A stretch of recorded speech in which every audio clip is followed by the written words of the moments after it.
Good morning and welcome for the morning invocation. So, as we turn within and invoking the presence and power of Spirit that created the invisible, that makes everything visible, and we center into this moment, into the life and beyond, of the open heart and soul to the words that are spoken by our guest speaker, Patrick Harbula, knowing that everything that needs to be said will be said, and everything that needs to be heard will be heard. And connecting the heart to heart, knowing that the divine appointment is made today.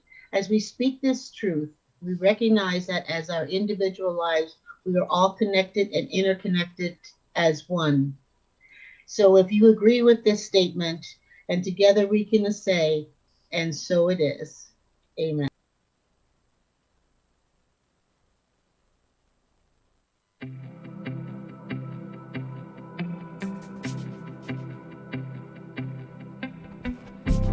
We believe in spiritual living. It is a philosophy that urges us to focus on how to think and not what to think. It invites us to practice this philosophy and apply it to our lives right now by living with principles. A relationship with God is a personal one. We believe that God is all that there is. Every person, place, or thing is not only an expression of God, but God itself. God is the absolute presence that not only creates, but is itself all things. All the love, peace, and beauty is in each of us as the presence of God right now. I know this of you too. You are just as divine because God is within you as well. Together we are all connected as one. Our faith allows us to apply our philosophy to our lives every day. As we live in love, we see love revealed and flowing through the world around us. We act as citizens of the spiritual community at all times. This is how we think. We believe in God, we believe in ourselves, and we believe in you, because we believe in spiritual living.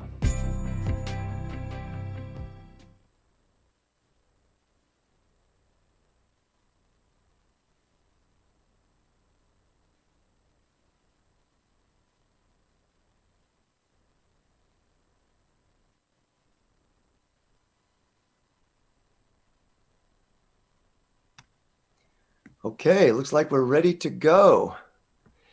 So, welcome everyone. Good to see your smiling faces and so excited to be here. During the pandemic, I'm not doing as much public speaking as I normally do. I'm not traveling as obviously, but doing these Zoom presentations are wonderful, and getting to know other people. And I looked up today, like, where is Beaumont, California? Because I wasn't sure. So now I know. I looked it up on the map. So happy to be here. And my title today is Inner Peace During a Worldwide Pandemic. I just want to throw out a question to begin with.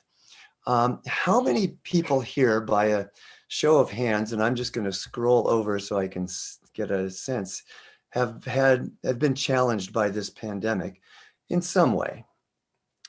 Either a nod of heads or show of hands. Yeah, there's definitely some challenges with this, right? And yet what I have found is that, you know, most of the people that I coach as a life coach are people who are part of CSL, and I find that we tend to be doing better than the average population. So kudos to all of you for your spiritual practices. So, but what I decided to talk about today, and I'm kind of veering away from what I normally do in a public talk, which is to have one theme and to like tell different stories to support that one theme or that one principle. And what I decided to do today, and I've been doing during the pandemic when I speak, is to just offer a number of practices that I think can help us get through this. And I know things are getting at least a little bit better with the vaccines now, but you know, there's still the social distancing, and I know that people who live alone, can be extremely challenging, just not having that physical contact with people. So So I've got actually 5 areas that I'm going to touch on today. So it'll be a little bit for each area. Meditation, hugely important. Positive thinking, we all know about that. Emotional healing, which Beverly did a great job of presenting an exercise from my book, The Magic of the Soul, on that today. And I'll talk a little more about that. Non-attachment to outcomes. And the most important of all, self-love. So I want to start with something just the number one point I want to make, which isn't any of those 5 categories, is to help people through the pandemic is stop watching the news. Can I get an amen for that or a thumbs up? Or at least greatly limited. And I know it can be seductive.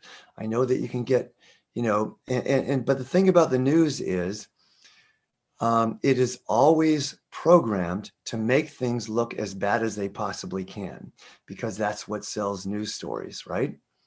And so, and it's not that the news is bad for doing that. They're just giving most people what they want, because people keep watching, when they get bad news.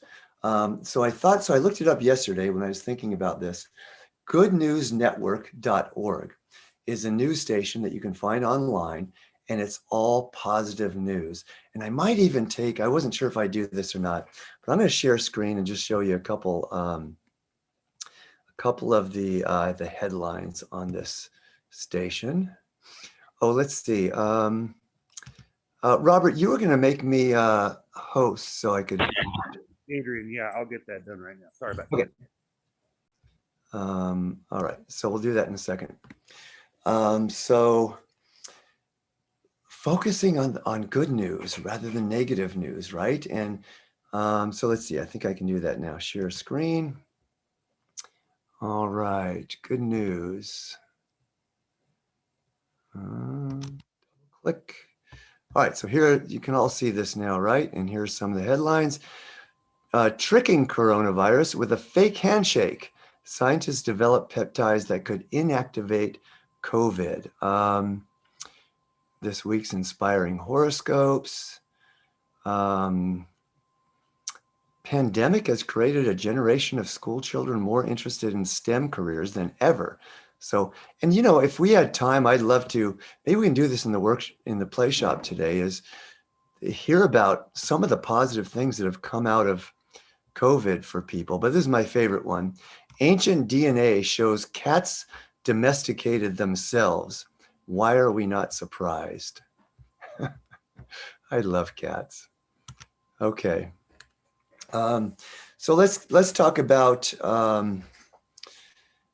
meditation number 1. How many people, by a show of hands or thumbs up, actually thumbs up are easier to see, have a regular meditation practice on a daily basis? Okay, we've got quite a few of you. So, it's really interesting because I have a lot of clients that, I just had a client recently that was going through a lot of stuff. And she said, and this is quite common, I've just gave up my meditation practice because things are challenging me so much. Isn't it interesting? And I know this from my own experience and from coaching people for many, many years, that, why is it that when things get the toughest, we often tend to let our spiritual practice go, when that's the time when it's most important, right? And so if you are not meditating on a daily basis, this is the practice I offer to people as a beginning practice, is even if you just take 3 minutes a day to just sit down, and this is a more active form of meditation. Passive meditation would be just surrendering into the bliss, which is my favorite part of my daily meditation. But if you're already meditating, you could include this, if you're not already, as part of your meditation. And that is, during 3 minutes or so, simply visualize your day and visualize, what do I want to accomplish today? And more importantly, with what spirit, with what energy, with what spiritual qualities do I want to accomplish these tasks today?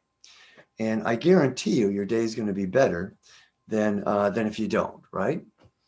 As I say that, another practice that just popped into my head, especially for people that are feeling down, is simplest thing is first thing in the morning when you wake up, just say something positive. This is going to be a great day. No matter what happens today, I'm going to be in gratitude. This is a blessed day today. There's so much to be grateful for. Just some kind of affirmation to start the day with. Guarantee that makes the day better. So I guess that's enough for meditation. Positive thinking. Now, we all in CSL and Science of Mind, we all know about positive thinking. So I'm not going to speak too much about this. We all know about spiritual mind treatment and visualization and affirmation and so on. I'm going to share just briefly a description of a practice that I've been using, and it's the most important work that I do with my clients because I've seen absolute miracles happen for people, oftentimes within 30 days or less of applying this practice. And in the play shop today, starting at 11:30, we're actually going to demonstrate this practice, and I'll demonstrate with a few people how powerful it is. And it's the simplest practice that I know. And it comes from the Hicks material, the Abraham teachings, Esther and Jerry Hicks. And their word for it is pivoting. And so that's the word that I use for this as well. And basically it means, as they describe it in their books, is using our emotions, our feelings as a biofeedback device for where our consciousness is in order to raise our consciousness about specific areas in our life that might be challenging us, whether it be health or finance or pandemic or whatever it may be. And so simply stated, what it means is if I'm feeling discomfort of any kind, it means I'm focused on what I don't want. That makes sense, right? And so that becomes the cue or the reminder when I'm feeling discomfort to simply pivot my attention or shift my attention from what I don't want to what I do want. Sounds simple, right? And what I've added to this practice, which makes it super practical and again, super simple, and again, I've seen just miracles happen for people, is a measurement system. So very simply, takes 30 seconds at night to just do a daily review, look back over the day and just say, okay, what percentage today, when I was thinking about whatever has been challenging me, health or finance or pandemic, what percentage of the day when I was thinking about this area of my life, was I focused on what I want and feeling good, feeling hopeful, feeling enthusiastic, compared to feeling some form of discomfort? And so what I find for people is when we get above 50% consistently focused on what we want, then a couple things happen. Number one is we feel better. And number two, we now have the consciousness to create what we want. Because when we are below 50% of the time focused on what we want, then we're in problem mode, right? We're looking for, we're trying to figure out the solutions, and yet we're trying to solve our problems from the level of the problem. When we get above 50%, now we are in solution mode. And then what I find is when people two things about it. As the Hicks and other metaphysical teachers describe it, when we're above 50% focused on the positive, then we create a vibrational match, an emotional vibrational match, which by virtue of the law of attraction, it must be attracted to us, right? We all know about that. But what I see for people, practically speaking, is when we get above 50% consistently, then we see possibilities at 50% that we can't see at 30% or even 10%. And what I find with people, even people who have been in this teaching, I've done this practice with ministers who have been in these teachings for decades. And if something's really, really challenging them, then they'll be below 10% focused on what they want. And so that's natural because that's what we do as human beings.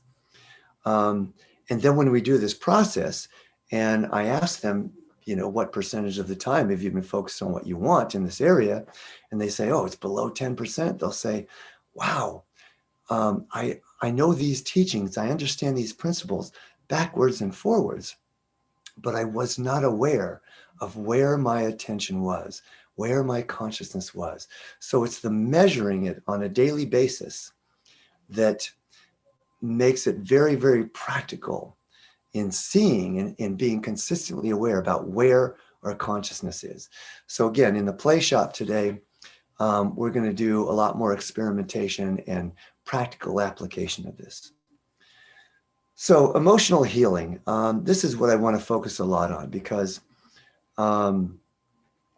maybe I'll just give you a little bit of background about myself in this. So, when I started out in Science of Mind back in the early 80s and was doing through Religious Science International, was taking a ministerial training, and I was doing Science of Mind 101 with Frank Richelieu at the Redondo Beach Church of Religious Science. The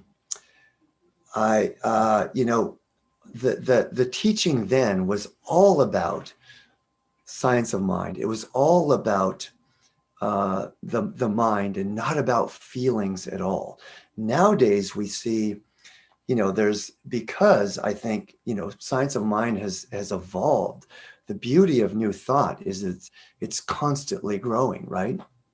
And so my sense is that spiritual teachers, ministers, as a result of their own spiritual growth, have found that we can only go so far just focusing at it at a mental level.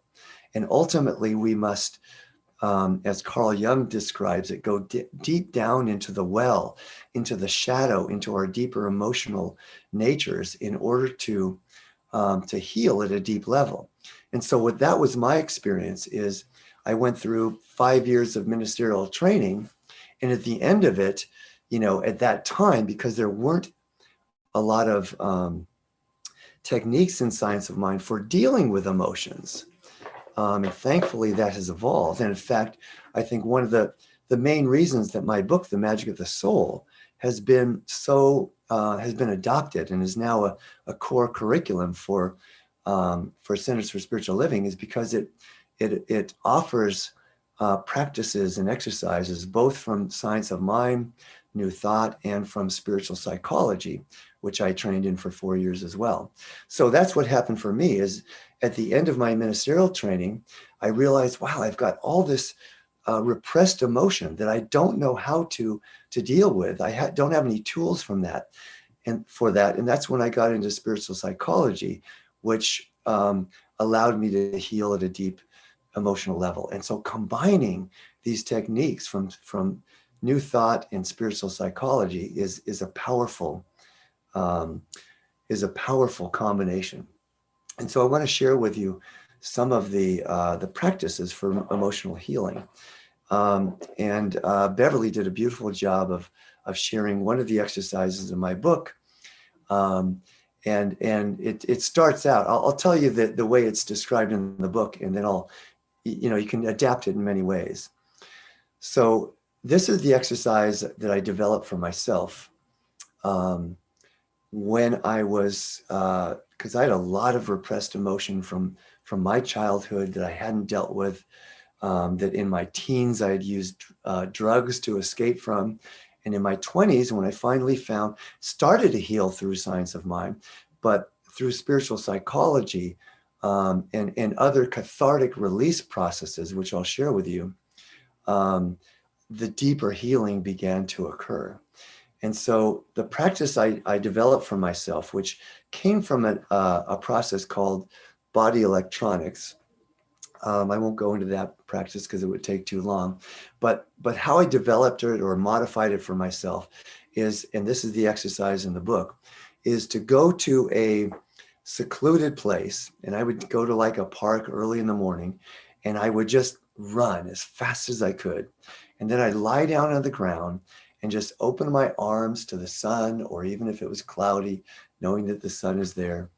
and just open up my entire being, right? And just allow whatever I would notice where there's a tension in my body.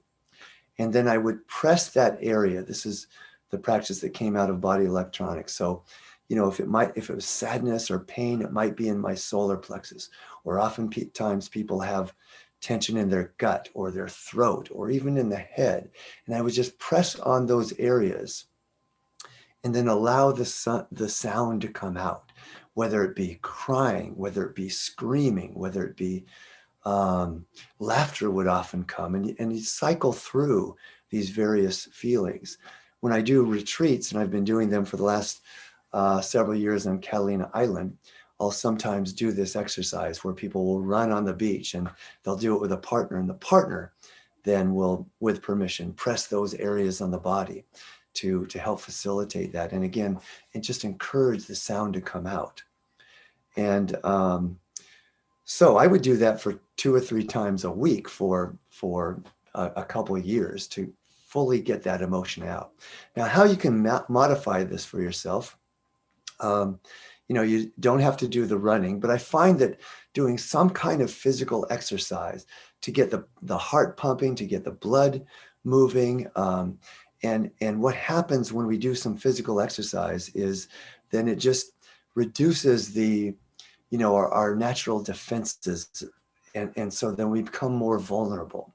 The teacher, Osho, had a meditation practice called chaotic meditation. And in chaotic meditation, you would like just jump around and go crazy and then sit down in meditation, because the theory is, or the science behind it is, when you flex a muscle, as hard as you can, and then relax it, the muscle is more relaxed after you flexed it and tensed it than before you did, right? And so same thing for this exercise. When you get the blood pumping and then lie down, now you can relax even more. So again, you don't have to do the running in a park. You could do some jumping jacks. You should go do some running in place. You could sit in your chair and move around, and then just lie down or sit down, and then just open up. And again, press the areas in your body where there are tension, and let the feeling out, let the sound out. Another way to express this is when I meditate in the morning. This doesn't happen anymore very often to me, but if there's tension in any place, any emotional tension, if it's sadness or anger or frustration, then again, I'll just let that sound out. And then when I go into meditation, those are the deepest meditations. The way I like to describe it is, if I'm going into meditation, I'm half filled up with frustration or sadness or grief or whatever it might be, then I can only fill up halfway with spirit.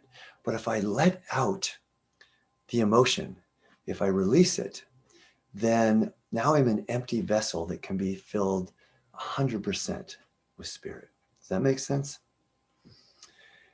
And so, so another practice I will describe is for emotional healing. It's the most powerful practice I know. It's called voice dialogue.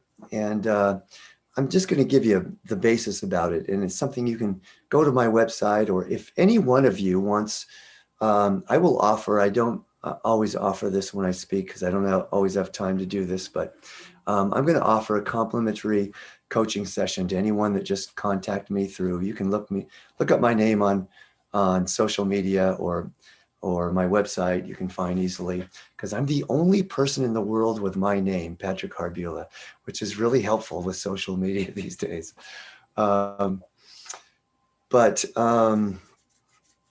So voice dialogue is simply getting an image of the part of ourself that we think is the problem. And what I found is, over doing thousands of these sessions with people over the years, and this comes from spiritual psychology, is that the part of us that we think is the problem, whether it be, oh, I'm too critical, or I'm not strong enough. I'm not good at setting healthy boundaries. I'm sabotaging myself. Whatever, or I have a lack consciousness. Whatever I think is the problem, that part of me actually holds the key, the very qualities that I most need to move forward and create the life that I want to live. But I don't have access to that quality because, or full access to it, because I think it's the problem and I'm resisting it. But once I befriend that part of myself, once I dialogue with it, find out what it needs, find out what its strengths are, because there's always a strength. For example, the critical voice in my head is actually very powerful, right? So everyone here probably has a critical voice in their head that is sometimes loud and sometimes, not. There's a lot of power in that voice, right? But I don't have access to that power as long as I'm thinking that that's the problem and I'm resisting it. I'll tell you the phrase that I say over and over, probably, 20 times in a week to clients and classes and teaching, is anything that we resist not only persists, but magnifies. Anything that we embrace becomes our ally, our teacher, our healer. And so resist nothing, embrace everything. So doing voice dialogue is a little bit involved, but I'm going to give you the simple way to the end game, to practice it like on the fly in any given moment. And that is just simply any part of yourself that you don't like or think is a problem. Imagine that it is a small child. How would you want to respond to a small child? A small child that's being critical or acting up or, being angry. Because if you said, and fear is one that comes up for a lot of people, right? And I often hear even spiritual teachers say, we have to embrace all of our feelings. But then in the next sentence or paragraph might say something like, I have to get over my fear in order to accomplish what I want to accomplish. But if you said to a small child that's fearful, I need to get over you, how would it respond, right? It would become more fearful. Whatever we resist persists. So as a loving parent, how would you want to respond to a fearful child? You'd want to embrace it and give it love. That's what we do in voice dialogue. That's what we can all do very simply on the fly, just by saying, oh, this emotion that I'm feeling right now that I want to get rid of or get over. If it's a small child, how do I respond to it? I give it love. I embrace it. If it's an angry child, maybe I have to create a healthy boundary for it, but I'd also always do in a loving way, never in a critical way, right? So those are some practices for emotional healing. Non-attachment. Want to talk about non-attachment as a powerful practice. So not a new idea.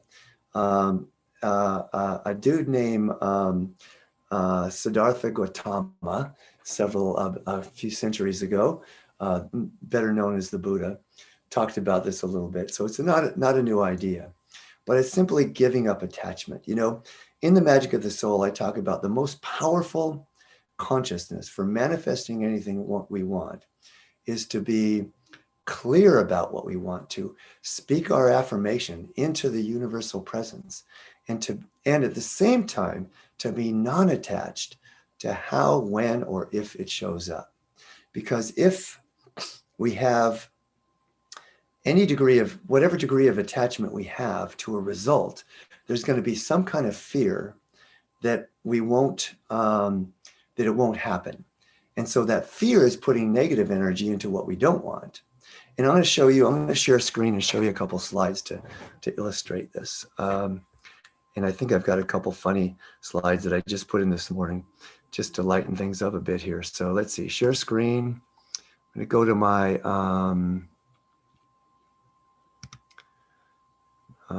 share. And we'll put this on. We'll see if this works to put on slideshow from beginning. Sometimes, yeah, it's working. Okay. So give you this quote real quick. Non-attachment, this is Osho, non-attachment is the secret of finding yourself. Then awareness can turn inwards because you don't have anything outside to catch hold of. It is free. And in this freedom, you can know your self-nature. Come on, inner peace. I don't have all day. I found this today. And here's another one that's good. Maybe we can relate to. When someone cuts you off in traffic, but you're in a good place spiritually, may the universe rain down blessings upon your dumb ass. So we've all been there at one time or another, right? Okay, so this is what happens when we're attached. So this character has attachments and therefore worrying to some degree about work in progress, finance, not having enough time, relationship, health, the worldwide pandemic, whatever it might be. So two things happen here. One is he's putting negativity into every one of these areas. And number two, you can see that every one of these lines of energy, they're lines of energy going from his personal power to each one of these things that he's worried about or attached to. And so he does not have personal power to create what he wants. So when we are non-attached, though, we look like this. Oh, I don't know how that slide got in there. That's actually a picture of me at the Venice Beach boardwalk, probably. But this is the slide I meant to show you. When we're non-attached to results, or at least relatively non-attached, then we have all of our personal power, all our energy field is in place. And so then we can manifest whatever we want easily and effortlessly. So, in our teaching, I think we're really good at one side of that coin, which is spiritual mind treatment, affirmation, being clear about what we want. But the other side of that coin, the non-attachment part, I think that the affirmation and the positivity is actually the easy part. The non-attachment is the more to results, the more challenging one. And yet the better we get, that's to me, the more non-attached I become to results, the more that I want just happens easily and effortlessly. My favorite affirmation has become, wouldn't it be fun if? And what I found is that when I use that affirmation, I'll give you one example. When I was touring around a couple of years ago, I started saying, from the stage, wouldn't it be fun if 35 people showed up for the workshop this afternoon? And I did that 3 times, and 3 times in a row, exactly 35 people showed up for the workshop. I now call them play shops. In Calgary, in fact, as people were coming in the door for the workshop, they were counting, and when it got to 35, everybody clapped their hands. I stopped saying that because I didn't want to limit it to 35 anymore, right? Okay, so that's about non-attachment. Coming to the end here, we're going to close in a moment. Let me say a little bit about the play shop we're doing at 11:30, and it's at the same length, so you can just stay logged on. You don't even have to log off. And I think we're even going to start early. As soon as we finish here, everyone go grab a bite for lunch if you want, and just come back and feel free to eat during the play shop. And because it's only a 2-hour play shop, and normally I'll do these in about 3 hours, but I know nobody wants to be on Zoom for 3 hours. So I think whoever shows up like 10, 15 minutes early, kind of get to know you, and we'll just do a little check-in, and then right at 11:30 we'll start officially speaking. So in this, we're going to talk about living from an inner experience of freedom and joy, which is very linked to non-attachment, by the way.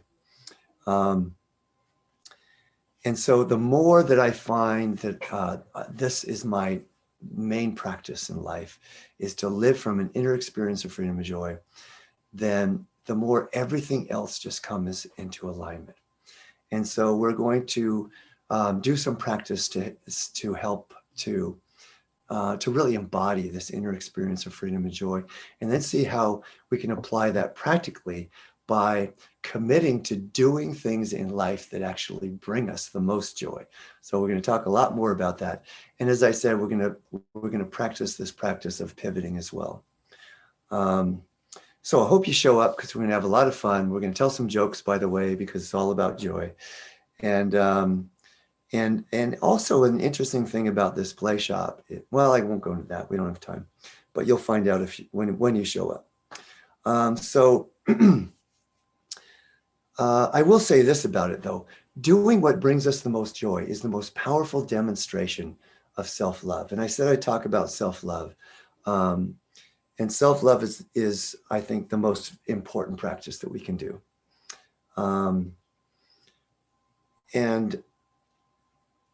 in fact, I'll just simply say this about it, that if we love ourselves at a higher level, so I often ask people, especially people that I can sense it would be helpful to raise their level of self-love, on a scale of 1 to 10, how much do you love yourself? I'll let you think about that for a moment. A scale of 1 to 10, how much do you love yourself?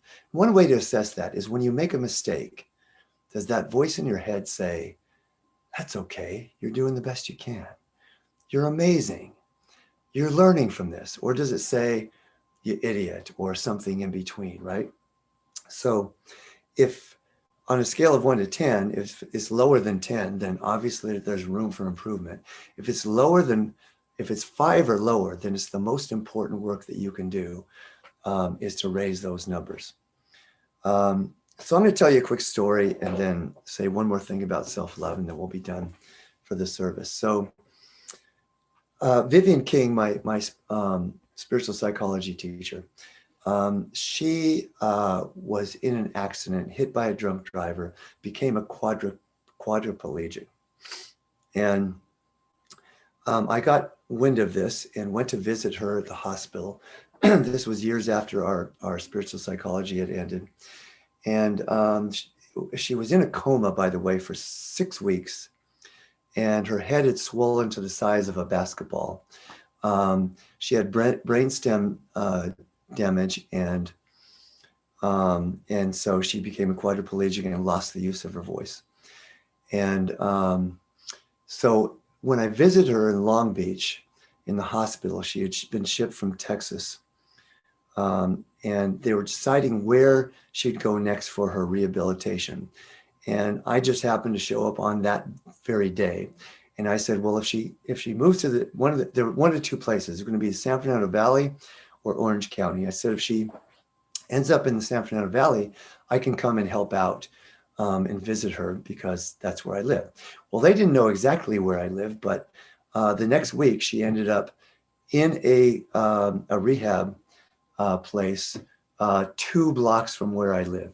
So I got to visit her a lot. And this was a saint of a woman who just inspired all of her health care practitioners and just everyone that would come visit her, including myself. And so I got to help her with her physical therapy and do, energy healing and spiritual mind treatment and so on. But as I'm saying that I was doing a lot, I was the one that was receiving the gift. And the amazing thing is she would be eating with this mechanical arm that would bring her hand up to her face because she wanted to eat herself without help from others. She'd be getting food all over her face and her apron. And as I say this, you might think how uncomfortable that would be for someone. She would be smiling through the whole thing, because what she knew, what she taught us in spiritual psychology, that we are more than our body, our feelings, and our mind. We are the essence of our being. And she demonstrated that. And she got a chance to show us how to do that through her, her disability. And she would be smiling the whole time. She got the cosmic joke of it. But she said about a year before she passed away, and she was a young woman, a young, beautiful woman in her 50s. She had written several books. And she said to me, she could speak in whispers, and it was amplified. And if you were with her enough, you could understand what she was saying. And she said, you know, Patrick, I'm a speaker. I'm a teacher who can no longer speak. I'm a writer who can no longer write. But as long as I am in a physical body, I can remain a presence of peace, a presence of joy, a presence of love for the world. And so when I experience challenges in my life, I often think about Vivian, and if she could be in joy and love and peace and freedom, you know, within those confines of the physical experience she was having, then obviously I can, with this being in a worldwide pandemic at this time. And so coming back to self-love being the most important practice we can do. This phrasing came to me when I was talking to a client a while back, is that when I love myself unconditionally, what I realize is that I am not myself. I am in fact the self. I am in fact pure love. And so are you. That's who we really are, is pure love. And so that's the thought I leave you with. And I love you. And I'm just so grateful to have been part of our Sunday morning experience today. So hope you can stick around for the play shop, and I'll turn it over to whoever knows what's next.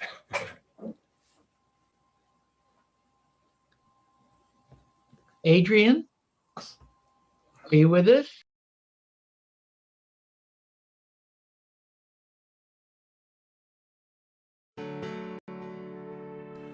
Thank you for participating in our service.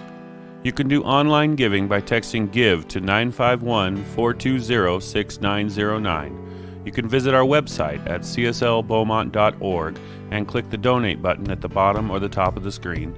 Or you can mail your donation to Center for Spiritual Living, 802 Maple Avenue, Beaumont, California, 92223.